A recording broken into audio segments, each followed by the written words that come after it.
YouTube, what's going on, guys? You peeped the old intro. That's because this is a older video that's been in the chamber and I almost forgot about it. We're getting really close to dropping content with my new lens, so I gotta get these old videos out the chamber, man. So anyways, we went ahead with sectioning the top away from the sides. We did a little, what I was doing there was because of the curls, and I've never cut his hair. I was seeing what technique I was going to go with for number 5 to create that baseline, scissor over comb, or even clip over comb. And especially since his hair is curly and I'm learning his hair, that's why I kind of did that. I think what I eventually stuck with was just kind of clearing the bulk with clip over comb, and now going ahead and beginning the taper. So we already did the initial guideline and then the blade open. Okay, now we're gonna debulk down and blend down into kind of like the bottom half of this section. So we split this taper in half, right? We did the bottom portion first, and now we're blending down the top portion to meet with the bottom portion of this taper until it's completely blended. Some barbers just call that meeting in the middle, right? Kind of just blending up and then down and until it meets in the middle and is completely blended.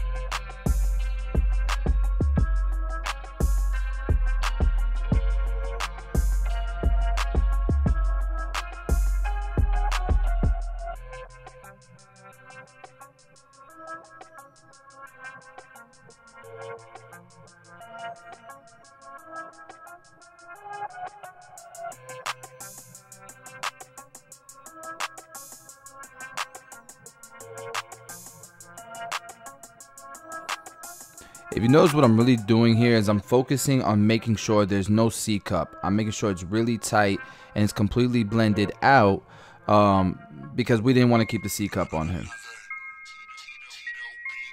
And the C cup is the lineup that curves into the sideburn area. You can see it's completely blended out. Now we're gonna go ahead and give him and line up that vertical bar. We're not gonna line up the front of his hairline. If you notice, he has like a deep recession there, and then he has like a very low widow's point, right? So we're not gonna line that up. We're gonna keep it natural. I think it'll complement the haircut. I think it's a better look overall. Yeah, let's go ahead and continue the rest of the cut. So if you notice, I'm going with the grain, following the hair growth pattern just to debulk it, and then I'm gonna go against the grain with this number 4 to lower it to the point where I want it, so that I can go ahead and begin this taper. So just like the other side, we're gonna start with an initial guideline and then completely bald it out with the shaver. We're gonna go to our our no guard all the way open, and now we're gonna go with our number 1 all the way open. I'm gonna go ahead and start blending that section out by going closed, and now I'm gonna move on to a number 3 guard going off the head. Now, if you haven't noticed by now, I'm kind of just cutting his hair. I'm not really following a system. Here I went from a number 3 to a 2 open to a 2 closed, and I'm gonna blend down using that 1.5 guard and that 1.5 guard closed. But I guess what I'm trying to say is, when you're in the barbershop and you're kind of in the zone, you know, it gets to a point where you do have a system, but you can do it in any order that you want, really, as long as you have guides.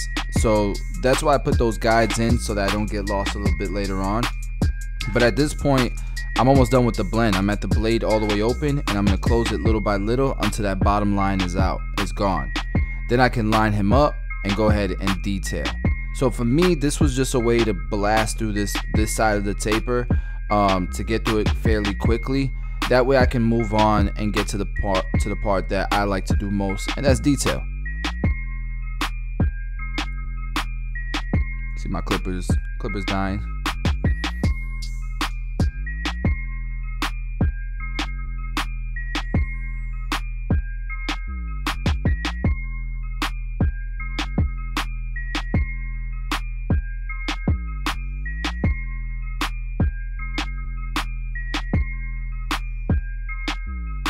I would say his hair is very difficult to cut.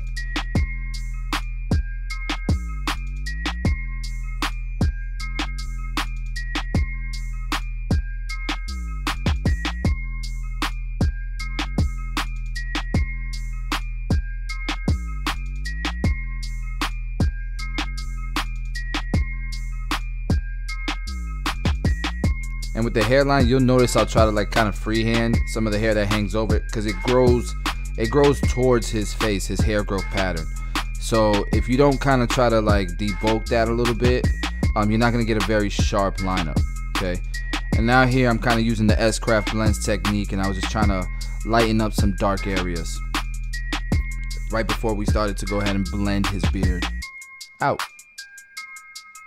And all I did, because his beard was already really low, all I did was go in clipper closed, teeth first, kind of almost like a raking method, to go ahead and blend the beard out. I didn't really have to use any other guards because his beard was already low. All right, let's go ahead and start the taper here in the back. We're going bald line, blade all the way open.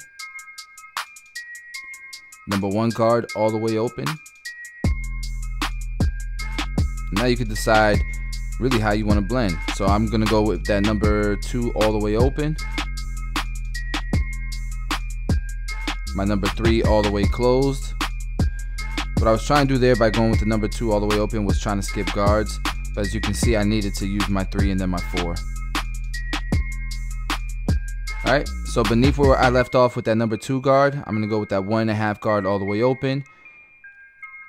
Then we'll go with the number 1 guard all the way open right beneath that.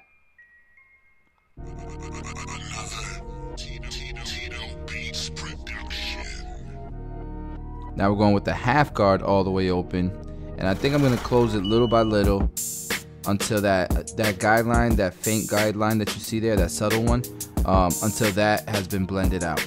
And then we'll hop down to that blade, that no guard open, and close it little by little until that bottom line is completely blended out.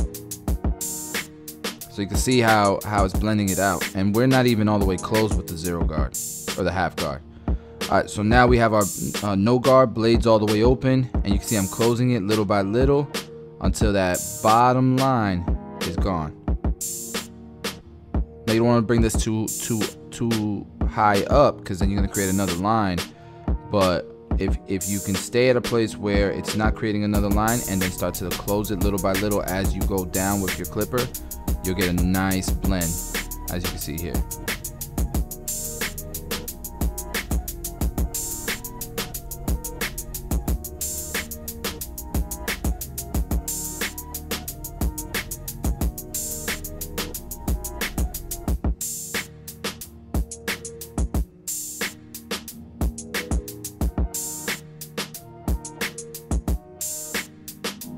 And guys, while I have you, stay tuned, because I'm dropping 5 days a week.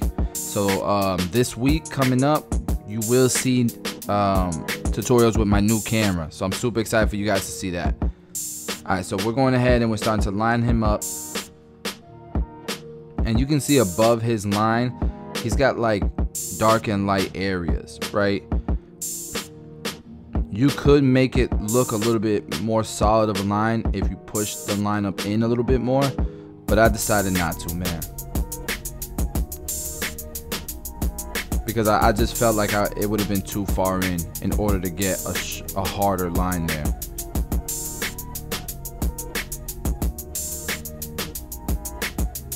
And then from this angle I could see some dark areas, so I went ahead and came back in, started detailing. I kind of knew looking at him during the consultation that this was going to be a tough cut, so I knew that it was in my best interest to try to get the haircut done quickly so that I can have more time to focus on problematic areas that's really going to make the cut stand out for him. So usually when I see a canvas that I think is going to be difficult, that's kind of my mindset. Let me hurry up and get through the haircut so I can get to the portion where I'm problem solving. Alright, and we're going to go ahead and start to clean up his beard with the razor. Try to get it as sharp as I can.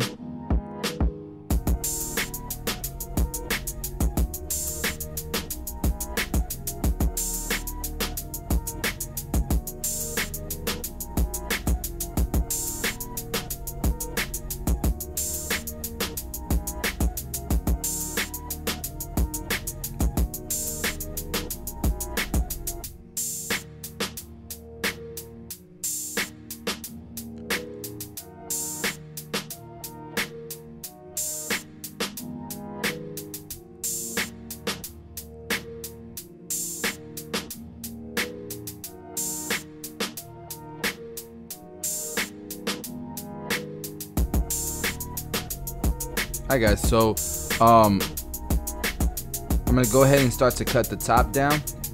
We started on the sides just because, remember, I was trying to kind of learn his hair before I started getting to the top, but I pretty much just grabbed a section from the fringe area and that became my guideline. Now I'm pulling everything over to the sides and I'm connecting it. And I'm not so worried about doing the same thing with the fringe area, just because I want his fringe area to come out to the sides, because we're gonna use his fringe to make his hairline look a little fuller, and you'll see when I style his hair kind of what the strategy was there. All right, so shout out to Veteran Cuts, man, for the fiber gum. I appreciate it, bro. It smells good. Y'all go check out Veteran Cuts. So anyways, we're putting the fiber paste in there while it's wet. We'll let it air dry, or we can diffuse it. And if you notice, I'm kind of bringing his curls over. Do you guys see that, to cover those deep recessions a bit? There you go, boom. So I have the blow dryer on low and I'm holding that hair there, kind of trying to freeze it into place, into that deep recession area, to make it look fuller, as you can see. I feel like it looks good that way. And again, my blow dryer is on low volume and like medium heat, because I don't want to blow the hair away. I just kind of want to freeze it in place. So guys, that was the before. This is the after.